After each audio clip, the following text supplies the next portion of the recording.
साथियों, रुमुल जोहार। हमारे इस चैनल कोल ट्रैवल मिरर को ज़रूर सब्सक्राइब करें, लाइक और कमेंट भी करें। 20 मार्च 2021 ग्राम छिटकुरिया, जो ये कोल टोला है, इसमें श्रीमान सरजू कोल और लखन कोल और यहाँ के सभी ग्रामवासी लोग को मैं तहे दिल से शुक्रिया अदा करता हूँ, अभिनंदन करता हूँ, उन्हें आभार प्रकट करता हूँ कि मुझे एक मौका दिया कि संविधान निर्माता जयपाल सिंह मुंडा की आज स्मृति दिवस पर 2 शब्द रखने और उनको याद करने और उनको श्रद्धांजलि देने का मुझे मौका मिला। इसके लिए पिटकुरिया के कुल आदिवासी ग्राम सभा को तहे दिल से धन्यवाद, शुक्रिया और जोहार सभी को। सर्वप्रथम मैं ये कहना चाहूँगा कि अभी तक हम लोग जानते हैं कि बाबा डॉक्टर भीमराव अंबेडकर संविधान निर्माता के रूप में जानते हैं, लेकिन हम लोग आदिवासी की संवैधानिक अधिकार को दिलाने में अहम भूमिका जो है वो जयपाल सिंह मुंडा का है, जो हमारे आदिवासी समाज से आते हैं। इनको हम भूल चुके हैं। अगर ये नहीं रहते तो शायद आज जो हमें आदिवासी या संविधान में जो शेड्यूल्ड ट्राइब अनुसूचित जनजाति का जो हमें मिला है और जो हम अपनी परंपरा और संस्कृति संविधान के दायरे में रहकर और संविधान के दायरे में रहकर अपनी परंपराओं को बचा रहे हैं, संरक्षित कर रहे हैं, ये इन्हीं का देन है। ये काफ़ी पढ़े लिखे और विद्वान व्यक्ति थे। इन्होंने ऑक्सफोर्ड यूनिवर्सिटी इंग्लैंड से पीएचडी किया था। ये चाहते तो बहुत अच्छी अच्छी नौकरियां कर सकते थे और केवल संविधान का निर्माण ही नहीं बल्कि ये खिलाड़ी भी थे, जिन्होंने भारत के लिए प्रथम स्वर्ण पदक हॉकी जो खेल होता है, जो डंडे और बॉल से खेला जाता है, इन्होंने उसने भारत को सर्वप्रथम स्वर्ण पदक दिलाने का काम किया। जब उन्होंने इंग्लैंड से वापस आए तो भारत में आदिवासियों का जो स्थिति जो इन्होंने देखा, काफ़ी ख़राब स्थिति में था आदिवासियों का, तो इन्हें बहुत ख़राब लगा। तो इन्होंने फिर एक झारखंड पार्टी बोल करके राजनीति के तौर पर उन्हें खड़ा किया, एक संगठन खड़ा किया और एक आदिवासी सभा का भी गठन किया सामाजिक तौर पर।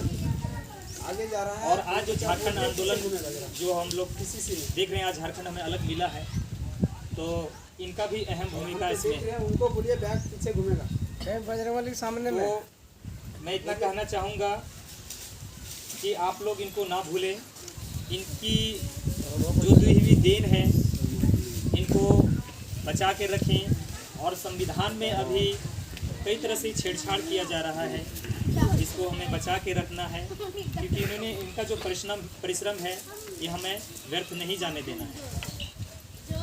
और आज हम देख रहे हैं कि झारखंड में कोल आदिवासियों की संख्या 55,000 हज़ार के आसपास में ही बची हुई है और हमारी भाषा कोल भाषा भी जो है वो लुप्त के कगार पर है।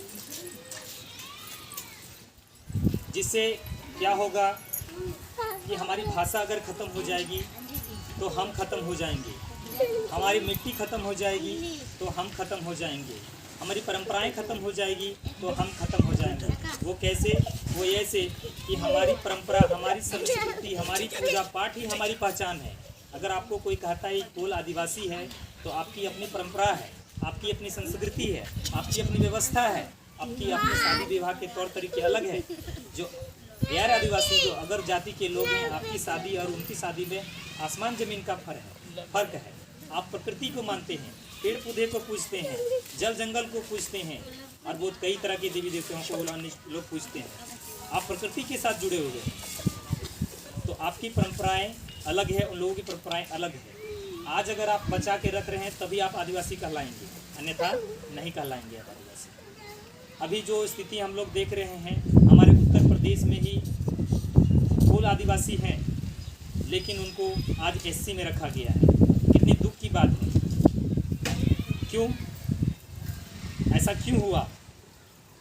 कहीं ना कहीं कि वहाँ के संगठन, वहाँ की राजनीतिक पार्टी केवल अपनी स्वार्थ के लिए ही काम किया, हमारे आदिवासी कुल आदिवासी समाज के लिए काम नहीं किया, जिसके वजह से आज वो लोग एसटी में ना शामिल होकर के बल्कि एससी में शामिल हैं।